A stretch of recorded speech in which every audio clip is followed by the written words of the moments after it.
Hey guys, this is Sharon over at Quinoa and Style Bakery. And this morning we are going to be talking about how to successfully bake gluten-free without using gums such as guar, xanthan, things of that nature. Sometimes they can be extremely unhealthy for your gut. So, for those of you that are new to my channel, I'm the owner of Quinoa Esta Bakery. We're located in Glendale, Arizona, and we are a quinoa bakery. So we started off as just a quinoa bakery, and we eventually shifted into being a gluten-free bakery, and then finally a vegan bakery. However, in 2023, or at the end of 2023, we made some changes to our business, and we are no longer a dedicated gluten-free bakery.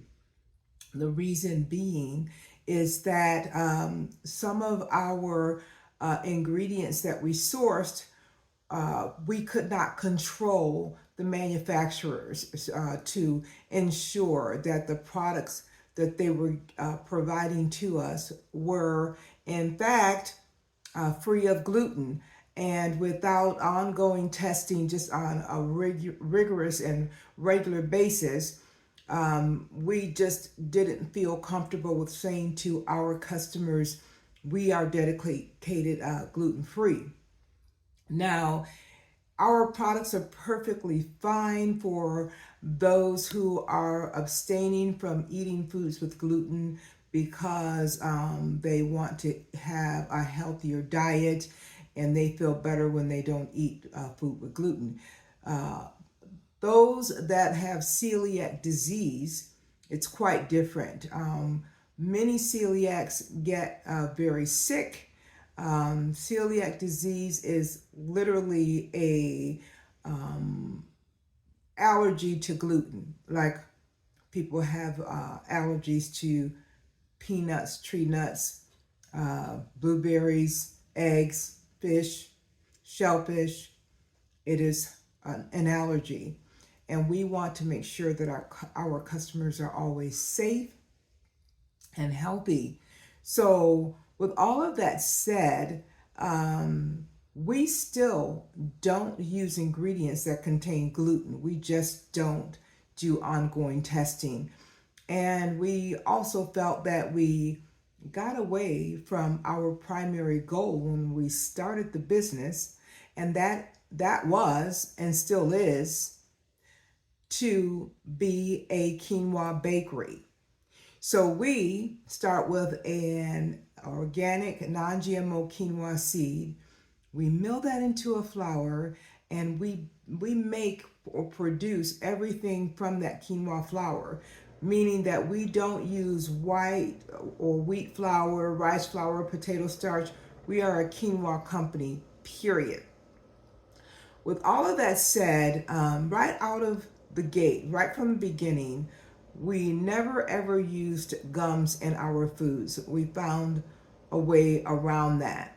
So this video today is quickly going to show you some alternatives, things that you may not have thought about, and I want you to give them a try.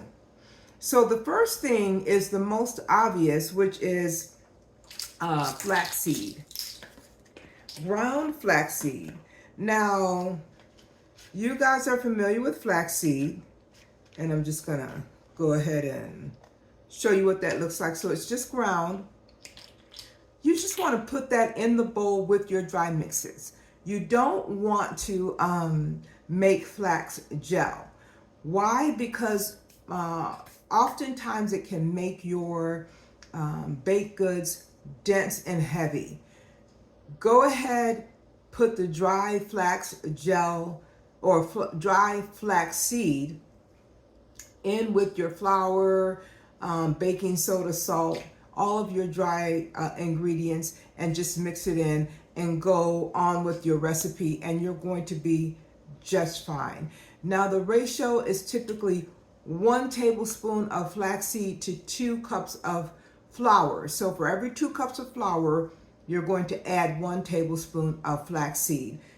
Do not make the flax gel. Now, I can't say that there are some out there that haven't been successful with making flax gel, but I can tell you that there are many reports of people, bakers, experiencing heavy, dense baked goods as a result of using flax gel, myself included. Now, the next, which is really cool, is going to be oats. So just regular oats, but what you're going to do, if you have a magic bullet or some food processor, you're going to make oat flour. Don't buy it. Just take your oatmeal, put it into your magic bullet or food processor, and make your own. And it's going to be the same ratio. 1 tablespoon of oat flour to 1 tablespoon or 2 cups of whatever flour you're using. The thing I like about oat flour is it mimics not only eggs, but it is also a great binder, and so is flax as well. So they both have great properties for not only replacing egg, but because the rise is there, it gives great rise. It helps to bind all of the ingredients. And yeah, so you're going to get the best of both worlds. Now, here is an ingredient, excuse me, that most don't think about, and these are fenugreek seeds. Now, and let me see if, okay, so these are fenugreek seeds, and you probably hear a lot about fenugreek, you know, in the hair community being really great for your scalp. It's also used a lot in some of the Mediterranean cooking and other cultures as well. However, fenugreek is amazing, and it is used in the industry overall to add like this mapley flavor. But what you want to watch out with fenugreek is that can be extremely bitter, and here's why. So the outer shell of fenugreek has a sapin, a layer on it, which is very bitter. So what I do is I take and I put it in a strainer and I rinse it very well. So I do like maybe a 1/4 cup to a 1/2 cup at a time. And I rinse and rinse and rinse. And what you're going to experience is this soapy, foamy coming off of it. And you want to just keep rinsing until that is all gone. Like literally, it's rinsing clean. Then you're going to take it and you're going to take a piece of parchment paper and you're going to spread the fenugreek out on that parchment paper just in an even layer so it's one level, and you're going to let it dry, and it'll take about a day to fully dry. And once it dries, you'll put it in your magic bullet or food processor and you'll grind it down into a powder, and it'll store on your counter forever. It'll just store there. And what you want to do is use about a 1/4 to a 1/2 teaspoon in your recipes. And again, you're just going to put it in dry once you make that fenugreek powder. And it is important, 2 things are important: that you rinse until all of that soapy foam is off of it. Number 3, that you let it dry completely and grind it into a powder. And number 3, I think we're at number 3. Only use a little bit, not a tablespoon.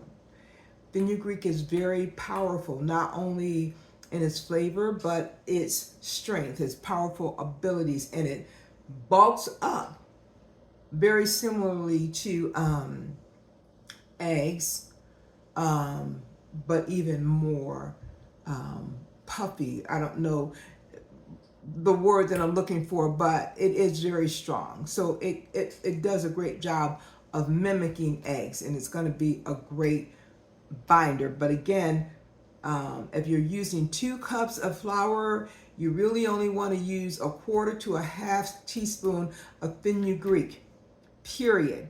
Now, if you're worried about imparting flavors, it will impart a slight mapley flavor into your baked goods. But when you rinse, it's going to get rid of a lot of that. So you won't even notice. If anything, it's going to enhance what you're baking. If you're baking a vanilla cake or chocolate cake or whatever you're doing, even ice cream, I actually add about a quarter teaspoon into my ice cream base when I'm making vegan ice cream.